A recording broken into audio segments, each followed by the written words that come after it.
This is Genesis, and this is the Genesis Project. I'm here with London. London, let the viewer. Yeah, my name is London, 30 years old. Originally from California. I've been here in Atlanta, Georgia for about a year and a half. And here is where I met Genesis, and she's become a really good friend of mine since I've been here. And I'm happy to be here and do this. Also, in addition to introducing myself, I think be a good thing to point out, I guess, why I'm here. I think since we've known each other, I think we've covered a lot of really nuanced topics around just our own personal struggles and trials and tribulations and how we've persevered through them and how we're still trying to find ways to evolve and grow, but also just exploring just themes and topics around the world that we live in currently today. True, true. So just jump right into it. What were some things that you experienced that you felt were detrimental to your journey as a Black man growing up?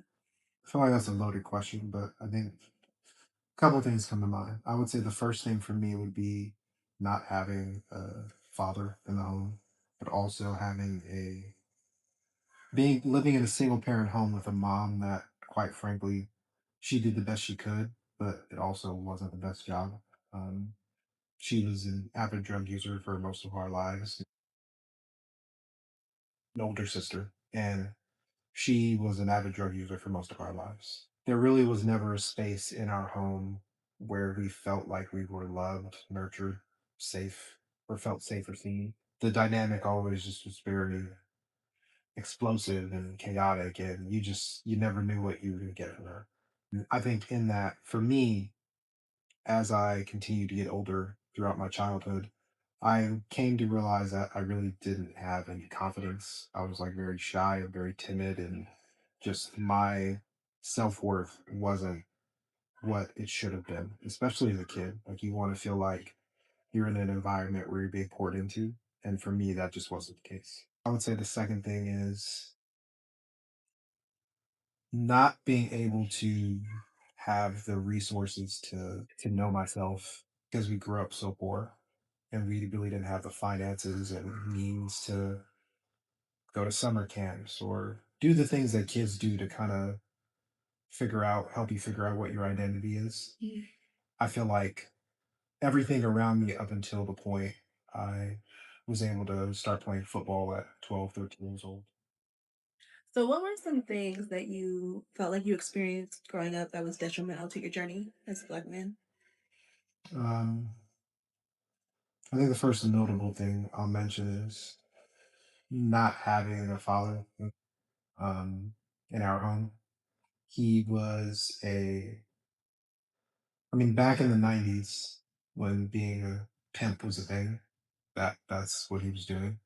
And then a little after, maybe I was maybe 7 or 8 years old, he ended up going to jail for like 12 years. So I probably have only seen my dad maybe 10 times out of my entire life. But also, what made it even worse was that situation is hard because then all the pressure falls on the other parent to be more than what they need to be. Mm. That's why there should be two parents in the household.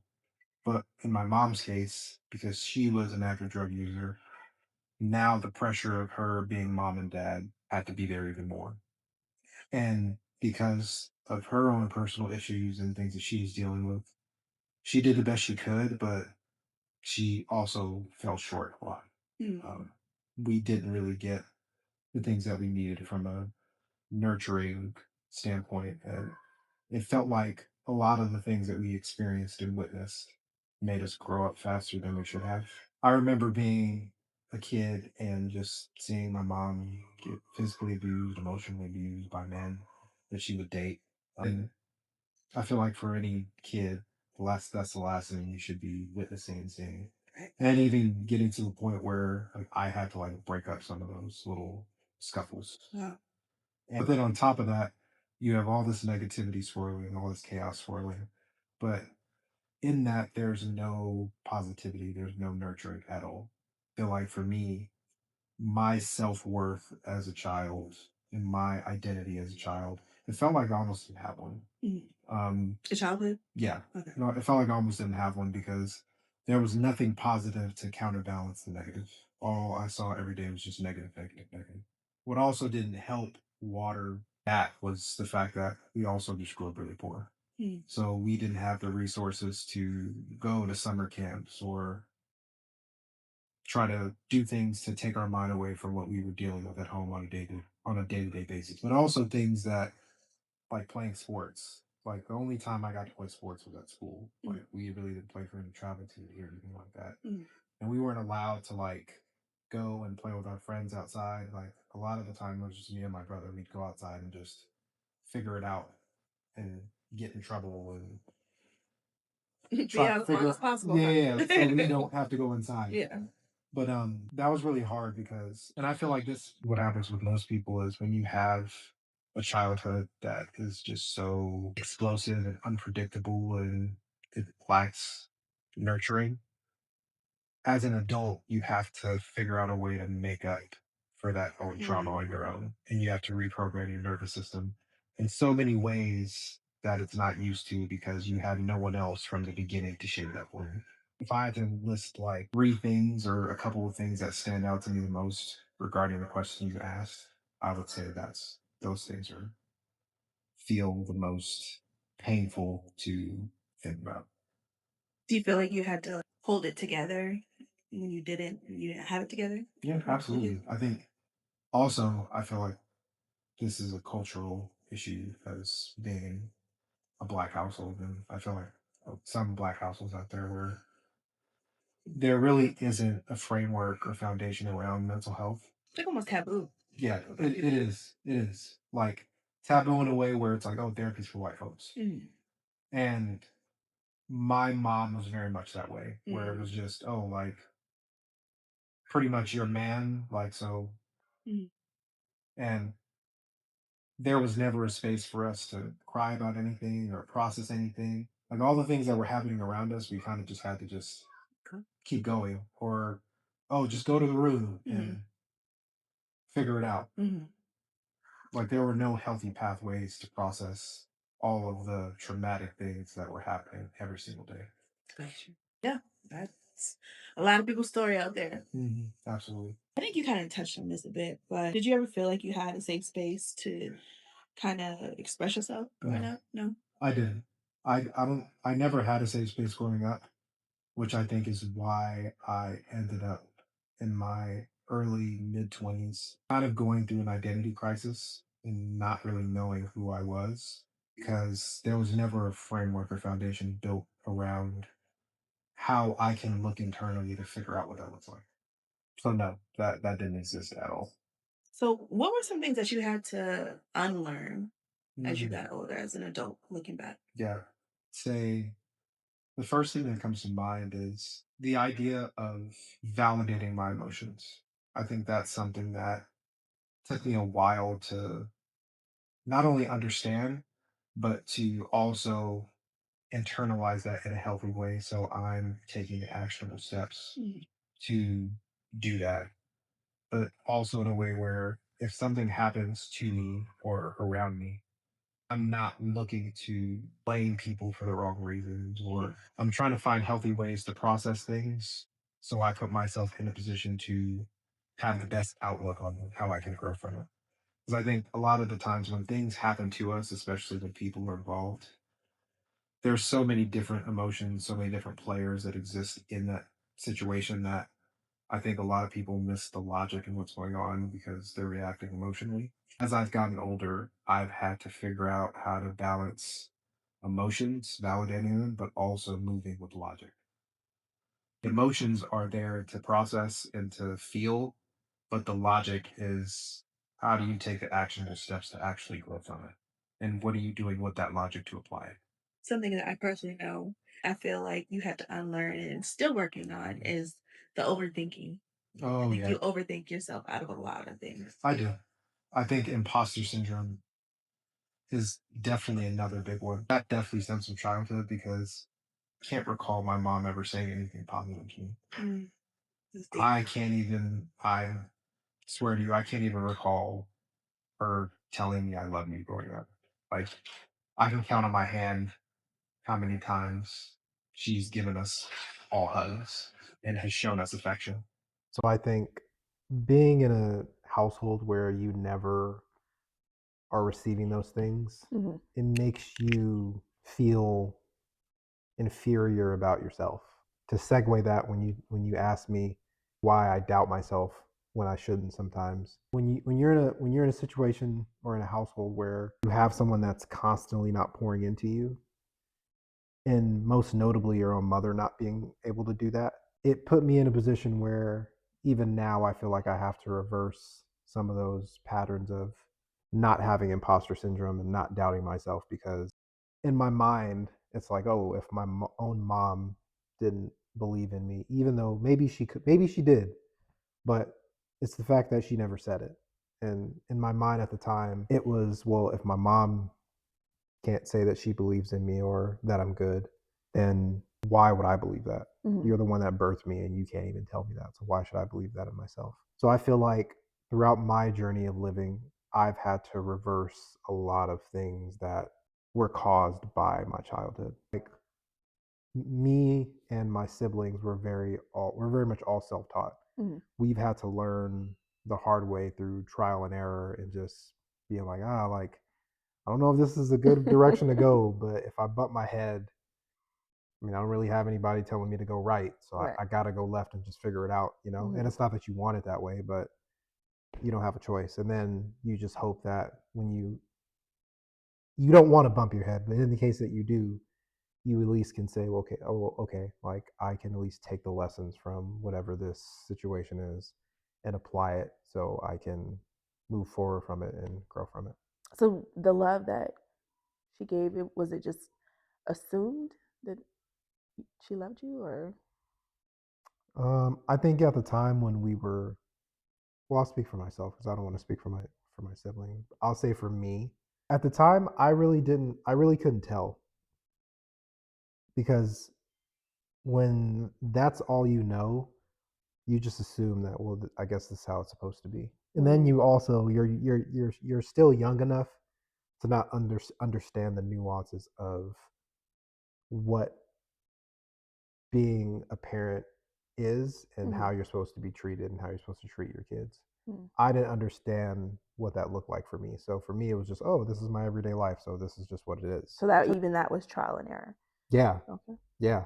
Um, I didn't have anything else. I didn't the lack of love that she was showing me. I had nothing else to compare it to. Mm, So when I was a kid, my mindset was just like, oh, I'm really not thinking about it too much. mm. I realize how it's affecting me, but I don't realize the totality of actually doing to me on a day to day basis. Okay. And because this is the Genesis project, I will say, you forgive her. That's a good question. I'm still working on it. I think I forgive her more than I did maybe a couple of years ago. I think, mind you, our relationship my entire life has been very tumultuous, Mm. but I think now with boundaries, I think our relationship has gotten significantly better. And that's okay to keep working on it. Hmm. Absolutely. It didn't happen overnight to bring you here, so Exactly. it takes time. Yeah. There's something that you talked about that I will not forget that we're going to talk about you now. Hmm. Can you elaborate on how religion was weaponized Yeah. against you? And I feel like for the viewers that will watch, I just want to say that in no way, shape, or form, it isn't my intention to disrespect religion in any way. It's not to make people not believe in whatever they want to believe in, but I think it's just to add perspective on how people use religion for the wrong reasons. Hmm. Culture, black culture too. Yes. Hmm. And I would say that for religion, for me, I feel like my journey's been very interesting with it. Like when I was a kid, my mom swore up and down that she was a Christian, but and again, everyone has their own way of following the Bible Hmm. in a way that best fits them. But for my mom, she showed no examples of what that was supposed to look like through actions. Hmm. It was just, hey, I'm a Christian person, but I'm doing literally the opposite of what that's even supposed to look like or mean. And then the bad behavior that she's showing, she's using religion to justify her Mm, bad behavior. yeah.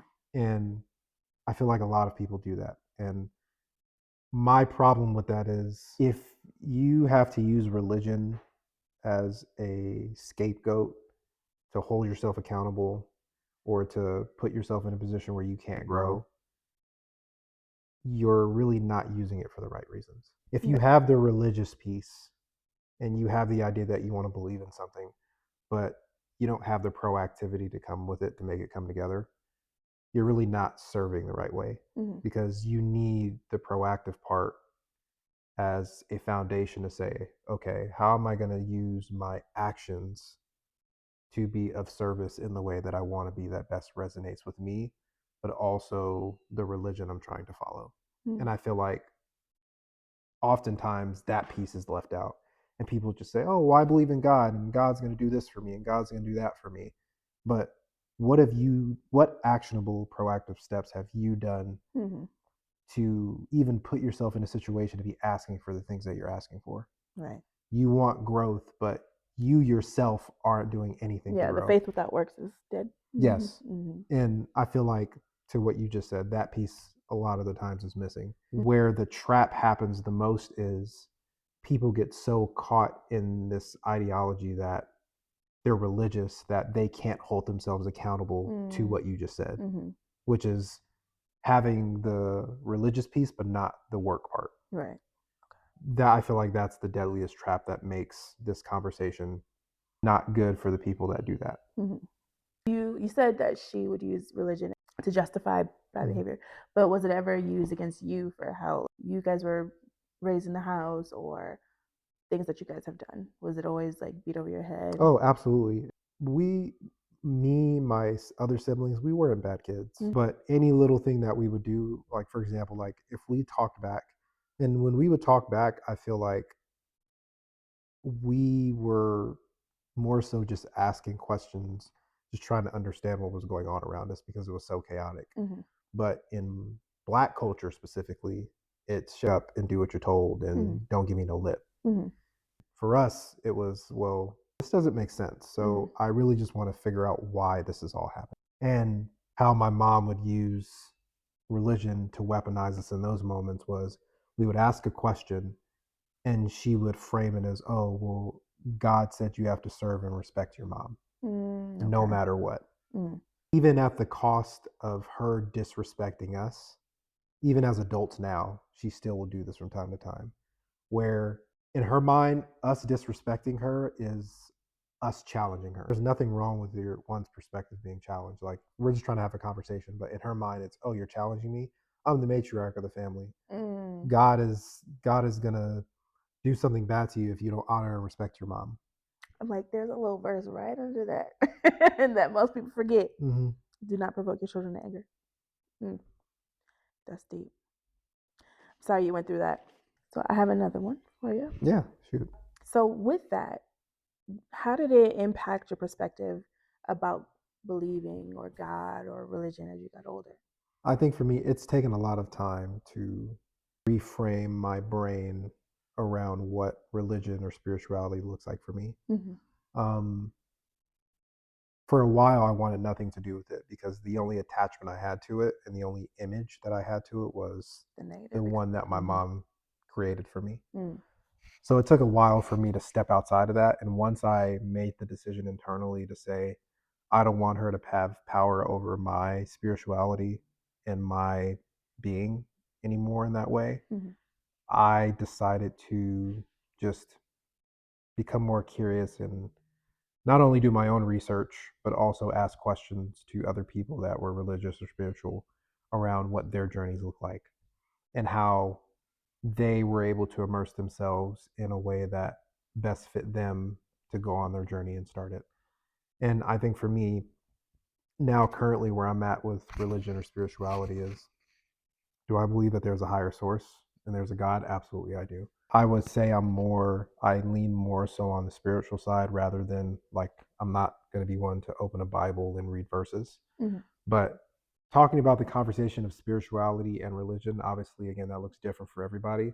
But in my opinion, I feel like spirituality is I feel like they're both the same thing, religion and spirituality. I think just the wording is just a little different. Like if you're intentionally spiritual, the idea of treating someone is you want to treat someone how you want to be treated. Hmm. The wording is different, but in the Bible, there's a different way that it's framed. But they both mean the same thing. I feel like spirituality is more so the actual spiritual experience and things that are lived out, whereas religion is kind of boxed into like the rules and the Yes. the do's and the don'ts type of Hmm. thing. That's how I feel like it's like given to the world Yeah. in a way. Yeah. You made me think about something else. I feel like for me, why I didn't end up leaning more towards like a traditional religious route is because it felt very restricting. Again, everyone has the right to serve God in a way that fits best for them and their family. But I think for me, I think there's a lot of restrictions around how one should exist through the lens of religion sometimes. Hmm. And I just think it doesn't fit for me. Hmm. I think being spiritual, I think there's a freedom in absorbing everything that's happening around you, but also putting yourself in a mind space of, well, in the spaces that I'm in, how can I be of service? Hmm. My definition of spirituality for me is the spaces that I fill, I think to myself, I don't want to just be a body that's there. Hmm. I want everything to exist in the space that I'm in, my body, my soul, my mind, physically, everything. I don't want to just be just an empty body filling up a space. Right. So basically, it's a heart posture. Yes, Yeah. absolutely. What was the biggest lie that you grew up believing? That's a good question. I would say, I think two things come to mind. I would say the first thing is believing that when you're in a relationship, justifying toxic love. And I feel like that's something that happens often in relationships. My most notable experience with seeing that with my own eyes, but also having my own personal experience with it being in my younger 20s. My mom justified a lot of things that Mm. shouldn't have been justified. And the framework around it was, I love you. When she would get emotionally abused or physically abused, it was, I love you.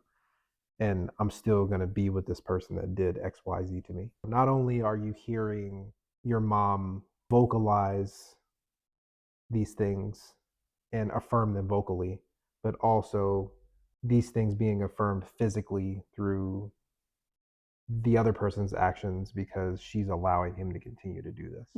Okay. There wasn't a boundary around stopping it. As I got older, and even as a child, I think just seeing the normalization of that put me in a position mentally where when I was in my first relationship with my daughter's mom, a lot of those things kind of bled over into my relationship with my daughter's mom, where we both were just emotionally explosive towards each other all the Mm. time. You only go based off of what you learn. Yeah, it was a cycle. Hmm. And from that being my first ever relationship, that's all the information and data that I had to That was go your off first of. relationship? Yes, because we were together in high school. Okay, okay, okay. So that was my first ever relationship. So that was my first, like, oh, okay, well, this is all the information I have. So Hmm. let's see what happens. Right. And you end up getting to a point where you are recreating cycles that are not healthy. Another one is my mom framing it this way: if you don't seek God in the way that I'm trying to teach you, then God won't accept you. What? What kind of Bible she reading? That's crazy. Okay. So again, there's a manipulative tool there. Hmm. And it really came from a place of her wanting to establish control. Mm. And because she knew that we were kids and didn't know any better, and obviously when you hear the word God, everyone, gets like, oh my God. Hmm. So she used the weight of that to Oh, that's a manipulate us a hate lot. that. Hate that. I'm sorry. So now that you're a father, in what ways do you show or make sure that your daughter feels seen, heard, loved, and Mm-hmm. appreciated? That's a good question.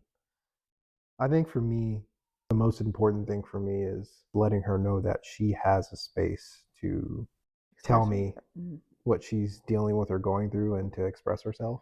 That door is always open. There won't be any judgment Mm-hmm. around anything. A lot of the time, I think where parents get lost in parenting is they lose touch of remembering what it was like to be their age. So when their kids are going through things, I feel like they're not able to understand them because for whatever reasons, they've become just emotionally jaded to what teenagers deal with or what kids deal with. A lot of the times it's interesting because when you're a parent and you don't give your kids that space, 9 times out of 10, they end up repeating the cycles that you You went did. through Yeah. because there's no filter to filter it Mm-hmm. out Yeah. and you're not creating that filter. Mm-hmm. For me, just letting her know that there's a space that she has to express whatever she's dealing with, but also watering her and pouring into her. For example, like she's playing soccer right now and they're taking a break. But I had a conversation with her sometime last week and I was just asking her like how she felt about this upcoming season, her mindset and all those things.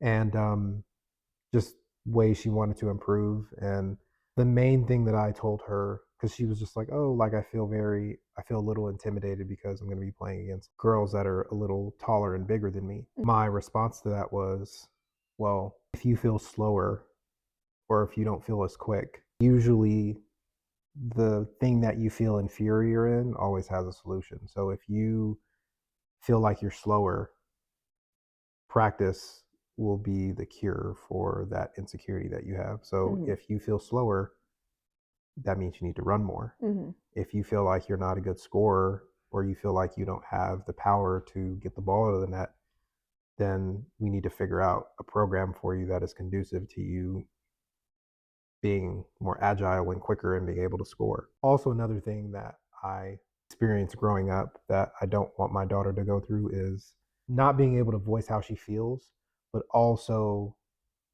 not being able to have someone give you reasonable solutions Mm-hmm. to the things that you're feeling. Yeah.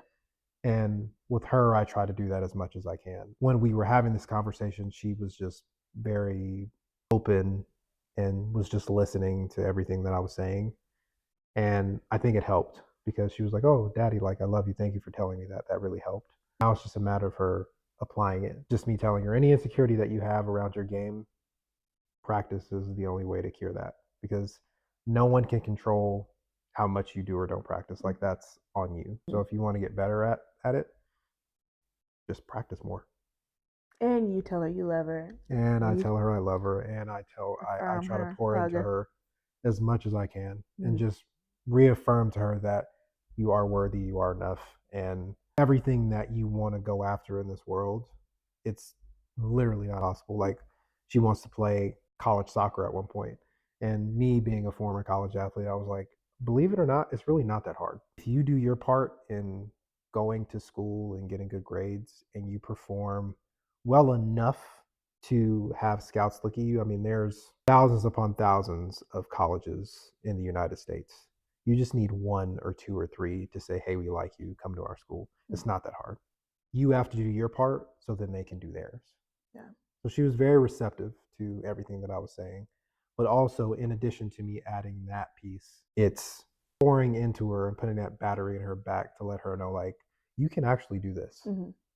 Building up that subconscious. Yes, Yeah. like rather than you subconsciously thinking I need to doubt myself, Mm-hmm. I try to do the best that I can to have her subconscious revolve around positive thoughts. Like Mm-hmm. I can score this goal, or I Mm-hmm. can get this grade, or I can do whatever it is that I want to do. All right, y'all, stay tuned for part two. It's just getting good. Don't miss it.